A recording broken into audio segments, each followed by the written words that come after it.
कामकाजी बहू। रवीना के 2 बच्चे थे। वो एक बड़ी कंपनी में काम करती थी। उसके ऑफिस जाने के बाद उसकी सास उसके बच्चों को संभाला करती, लेकिन रवीना को इसकी कोई कदर नहीं थी। एक दिन रवीना अपनी माँ से फ़ोन पर कहती है, मम्मी क्या बताऊं, मेरी सास तो बिल्कुल अच्छी नहीं है। वो समझती नहीं है कि मुझे कितना काम करना पड़ता है। एक तो ऑफिस तक का लंबा सफ़र और फिर 9 घंटे लगातार काम। बैठे बैठे तो मेरी पीठ अकड़ जाती है। खुद तो सारा दिन घर में मजे करती है, जब मन करा सोए, जब मन किया खाए। तभी उसकी सास वहां आ जाती है। अच्छा माँ, मैं बाद में आपको फ़ोन करती हूँ।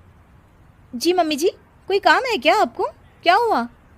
रवीना बहू, सारा दिन तो तू ऑफिस के मजे लेती है, लेकिन यहाँ ये बच्चे मुझे आराम भी नहीं करने देते। मेरी तो तबीयत खराब हो रही है। तो आपको लगता है कि मैं दफ्तर में मौज करती हूँ?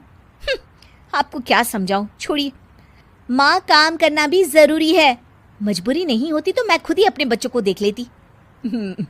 अब आज तो छुट्टी है ना, आज तो कम से कम घर का काम कर ले। बहू काम शुरू करती है। बच्चे के साथ काम करना उसके लिए असंभव हो जाता है। वो जाकर बच्चा सास को देती है और कहती है, मम्मी जी ज़रा बच्चा तो पकड़ लीजिए, मैं घर का काम कैसे करूं? जैसे मैं करती हूँ रोज बच्चे के साथ। तुझे बताऊं तो तू सोचती है कि कोई बड़ा काम तो है नहीं, बच्चा तो सोता रहता है। अब देख लिया। खैर, बस मैं यही तुझे समझाना चाहती थी। ला, बच्चा मुझे दे और काम कर।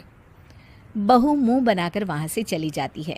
वो मन में सोचती है, बात तो सही है, बच्चे के साथ घर का काम करना असंभव है। वो किसी तरह काम करती है और अगले दिन ऑफिस के लिए निकल जाती है। ऑफिस में उसकी सहेली उससे कहती है, यार तू तो बड़ी लकी है, तुझे तेरी सास खाना बना कर देती है, बच्चे भी देखती है और तुझे किसी बात की चिंता भी नहीं होने देती। अरे क्या लकी, बदले में मैं उन्हें पूरी कमाई जो दे देती हूँ और अपने बच्चे से दूर रहती हूँ वो अलग। हर किसी को ना दूसरे की प्लेट में ज्यादा घी दिखता है। जा अपना काम कर। अरे फिर भी ये तो है, यहाँ हमारे बच्चे को मैं क्रैश में छोड़ती हूँ, हर पल डर लगा रहता है कि क्या कर रहा होगा। खैर चल, मुझे क्या। बहू घर आती है तो देखती है कि उसकी सास उसके बच्चे को बड़े ही प्यार से खिला रही होती है। वो माँ को देखकर खुश हो जाता है।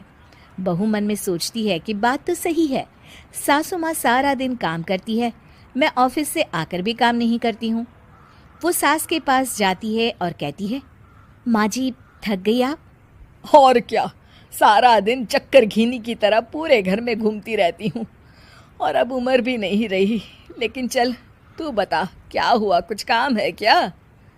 बहू कुछ नहीं कहती, मुस्कुराकर वहाँ से चली जाती है। लेकिन अगले दिन सुबह सुबह बहू सास से पहले उठकर उन्हें चाय देती है। अरे आज सूरज कहाँ से उगा है, तू पहले उठ गई।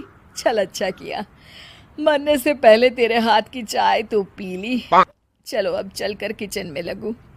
माँ जी, आपको आज से काम करने की ज़रूरत नहीं है। काम करने की ज़रूरत नहीं है मतलब? क्या तू करेगी आज से सारा काम? इतने अच्छे तो हमारे नसीब नहीं है भाई। नहीं माँ जी, मैं नहीं करूँगी, ना ही आप करेंगी, बल्कि ये करेगी। तभी वहाँ एक काम वाली बाई आ जाती है। ये कौन है बहू? माँ जी, ये नौकरानी है और आज से सारा काम यही करेगी। मुझे माफ़ कर दीजिए माँ जी, मैं नहीं समझ पाई कि आप थक जाती हैं। आज से आप सिर्फ आराम करिए और मुन्ने के साथ खेलिए। और सास बहू बच्चे के साथ खेलने लग जाते हैं।